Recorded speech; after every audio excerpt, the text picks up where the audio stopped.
कर्नाटक की सरकार ने रिजर्वेशन की शरह 50% से बढ़ाकर 56% कर दिया है, लेकिन मुसलमानों को पहले से जो 4% रिजर्वेशन वहां मिल रहा था उसको सरकार ने ख़त्म कर दिया है। सवाल यह है कि मुसलमानों का रिजर्वेशन काट करके किसको दिया गया है, किन लोगों के रिजर्वेशन में इजाफा किया गया है और क्यों मुसलमानों को रिजर्वेशन से महरूम कर दिया गया है।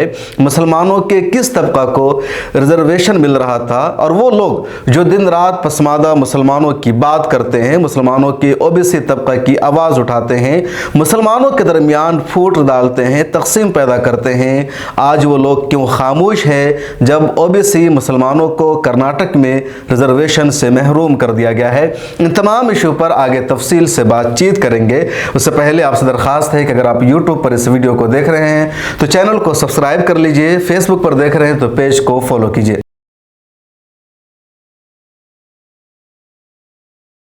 अस्सलाम वालेकुम रहमतुल्लाह, मैं हूं शम्स तबरेज़ कासमी और आप देख रहे हैं मिल्लत टाइम्स। कर्नाटका में अगले महीना इलेक्शन होने वाला है। बहुत जल्द इलेक्शन कमीशन ऑफ इंडिया की तरफ से तारीख का ऐलान हो जाएगा। पॉलिटिकल पार्टियों ने अपने उम्मीदवारों के नाम का ऐलान करना शुरू कर दिया है। इस बीच बीजेपी ने अपना वोट बैंक बढ़ाने के लिए और अपने हिंदू समाज में मुसलमानों के तय दुश्मनी को जाहिर करने के लिए एक बड़ा फैसला पिछले दिनों किया। जुमा को बीजेपी की कैबिनेट की मीटिंग हुई और कैबिनेट की मीटिंग के बाद बीजेपी के चीफ मिनिस्टर ने ऐलान किया कि रिजर्वेशन की शरह कर्नाटक में अब तक 50% थी, उसको बढ़ा करके 56% कर दिया गया है और उस 56% के बावजूद अब तक जो मुसलमानों के ओबीसी समाज को 4% रिजर्वेशन दिया जा रहा था उसको ख़त्म कर दिया गया है। 56% रिजर्वेशन जो बढ़ाया गया उसमें 2% रिजर्वेशन बढ़ाया गया दलित समाज का और तकरीबन 4% बढ़ाया गया आदिवासियों का। दलितों को कर्नाटक में अब तक 15% रिजर्वेशन मिल रहा था, यानी एससी को। अब शेड्यूल कास्ट के रिजर्वेशन को 15% से बढ़ा करके 17% कर दिया गया है। इसी तरह शेड्यूल ट्राइब को वहां अब तक 3% रिजर्वेशन दिया जा रहा था, उसको बढ़ा करके 7% कर दिया गया है।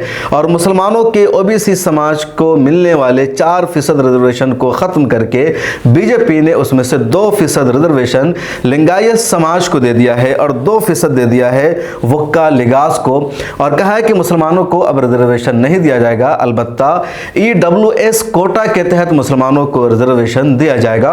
पिछले दिनों बीजेपी सरकार ने यह ऐलान किया था सेंटर में, बल्कि कानून पास किया था कि जो अपर कास्ट के लोग हैं या जनरल कैटेगरीज में आते हैं उनमें जो माली तौर पर कमजोर है यानी इकोनॉमिकली जो वीकर सेक्शन है उनको रिजर्वेशन दिया जाएगा और वो कोटा 10% रखा गया था जिसको ईडब्ल्यूएस कहा जाता है, यानी इकोनॉमिकली वीकर सेक्शन। चुनांचे बीजेपी की कर्नाटक सरकार ने फैसला किया कि कर्नाटक में मुसलमानों को सेंट्रल सरकार के इस 10% कोटा के तहत रिजर्वेशन दिया जाएगा और जो 56% रिजर्वेशन की शरह है वहां उसके तहत नहीं दिया जाएगा।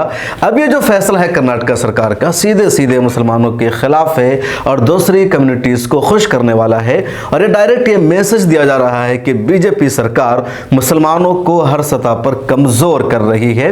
अहम सवाल यह है कि जब लिंगायत को रिजर्वेशन दिया जा सकता है रिलीजन की बुनियाद पर, मजहब की बुनियाद पर, तो फिर मुसलमानों को क्यों नहीं?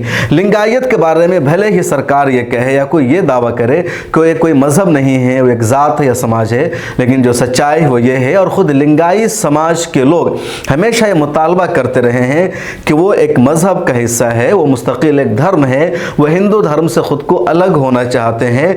लगातार लिंगायत की तहरीक चल रही है कि हमको एक मजहब के तौर पर तस्लीम किया जाए। पिछले दिनों जब कर्नाटका में कांग्रेस की सरकार थी तो रिजर्वेशन भी पास हो गया था कि लिंगायत को अलग से मजहब माना जाएगा। बाद में कर्नाटक में कांग्रेस की सरकार खत्म हो गई, फिर मामला बीच में रह गया। अभी भी लिंगायतों की यही मांग है, अब वो मुस्तकिल एक मजहब का हिस्सा है और उनको रिजर्वेशन दिया जा रहा है। तो फिर मुसलमानों के बारे में ये कहना कि रिलीजन की बुनियाद पर उनको रिजर्वेशन नहीं दिया जाएगा, ऐसा क्यों?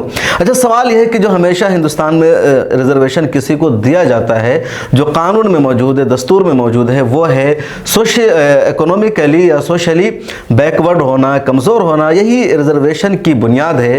तो अब एक शख्स खा वो हिंदू हो या मुसलमान हो या किसी भी धर्म के मानने वाला हो, वो अगर बैकवर्ड है तो बैकवर्ड है, उसको रिजर्वेशन मिलना चाहिए। अगर वो एक दलित समाज से आता है तो इस्लाम को इख्तियार कर ले या हिंदू धर्म को इख्तियार कर ले या ईसाइयत को इख्तियार कर ले, वो उस दलित समाज से आता है तो यकीनी तौर पर वो सोशली कमज़ोर है, उसको रिजर्वेशन मिलना चाहिए, तभी वो आगे खुद मुख्तार होगा, वो मजबूत होगा, वो आगे बढ़ेगा। लेकिन उसको मजहब की बुनियाद पर रिजर्वेशन से महरूम कर देना सीधे सीधे आइन की खिलाफ वर्जी है, कानून की खिलाफ वर्जी है, और यही कर्नाटक की सरकार कर रही है।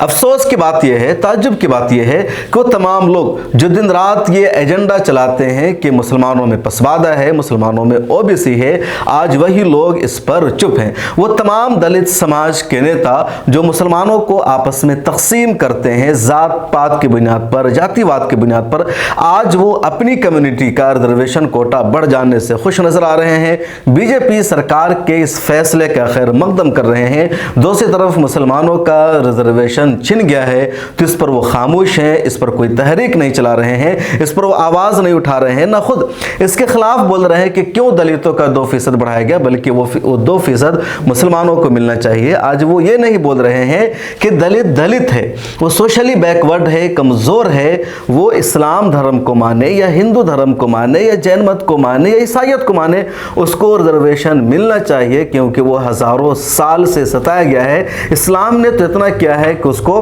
अपने मजहब में बराबरी दी है, उसको मस्जिद में जाने आने का इख्तियार दिया है, उसको मजहब की तालीम हासिल करने का इख्तियार दिया है, उसको साथ बैठने का हक दिया है, उसको सबकी नज़रों में बराबर करार दे दिया है। ये इस्लाम की तरफ से उसको सम्मान मिला है। लेकिन समाज में जो इंडियन सोसाइटी का हिस्सा हो रहा है वो अभी तक बैकवर्ड है, कमज़ोर है, उसको रिजर्वेशन मिलना चाहिए, ये मांग नहीं कर रहे हैं वो तमाम लोग जो दिन रात मुसलमानों में तकसीम करने का एजेंडा चलाते हैं। मुसलमानों के सो कॉल्ड लीडर जो खुद को पसमादा तहरीक का हिस्सा मानते हैं, ओबीसी मुसलमानों के लीडर बनते हैं, वो आज चुप हैं। बीजेपी ने पिछले दिनों या खुद वज़ीर आज़म नरेंद्र मोदी ने पार्टी लीडर्स की मीटिंग में ऐलान किया था कि पसमादा मुसलमानों तक पहुंचना है, उनको आगे बढ़ाने की कोशिश करनी है, उन तक आउटरीच करना है। और आज कर्नाटक में ओबीसी मुसलमानों को रिजर्वेशन से महरूम कर दिया गया और बीजेपी के जितने मुस्लिम लीडर्स हैं वो सब चुप हैं। वो तमाम लीडर जो बीजेपी के इस फैसले का खैर मकदम कर रहे थे वो खामोश नजर आ रहे हैं। आखिर क्यों? बीजेपी सरकार ने ही तो मुसलमानों के रिजर्वेशन को ख़त्म कर दिया है। बीजेपी ने एक तरफ ये ढिंढोरा पीटा कि हम पसमादा मुसलमानों की बात करते हैं, ओबीसी मुसलमानों को आगे बढ़ाना चाहते हैं, और आज बीजेपी की कर्नाटका सरकार ने ओबीसी मुसलमानों को ही रिजर्वेशन से महरूम कर दिया है और कहा है कि उनको EWS कोटा के तहत दिया जाएगा, जहां जनरल कैटेगरीज वालों को रिजर्वेशन दिया जाता है। यानी बीजेपी सरकार ने इन ही मुसलमानों पर डायरेक्ट हमला कर दिया है, इनको और कमज़ोर बनाने का फैसला कर लिया है, इनको और बैकवर्ड करने का फैसला कर लिया है। और इस खेमे में जो लीडर हैं, अली अनवर अंसारी हो या जितने इस तरह के नेता माने जाते हैं, वो सब चुप नजर आ रहे हैं, खामोश नजर आ रहे हैं, सरकार के खिलाफ बोलने की हिम्मत नहीं कर रहे हैं। आखिर क्यों? सबसे बड़ा सवाल तो उन्हीं नेताओं पर है, उन दलित समाज के लोगों पर है, या वो लोग जिनको लोग अपना रहनुमा मानते हैं, को हमारी तहरीक का हिस्सा है, आज वो क्यों नहीं बोल रहे हैं कि वो दलित हो या ओबीसी हो, वो कमज़ोर है, उसको रिजर्वेशन मिलना चाहिए, उसको मजहब के ऐनक से नहीं देखना चाहिए। मजहब इंसान का ज़ाती अमल है, जिस मजहब में जाकर के उसको सुकून मिलता है उसके साथ रहेगा। इसको रिजर्वेशन की बुनियाद नहीं बनाना चाहिए, बल्कि उसकी सोशली या जो कमज़ोरी है, इकोनॉमिकली हो या सोशली हो, उसको बुनियाद बनाना चाहिए। इसके खिलाफ क्यों तहरीक नहीं चलाई जा रही है? इसके खिलाफ क्यों आवाज़ नहीं उठा रही है?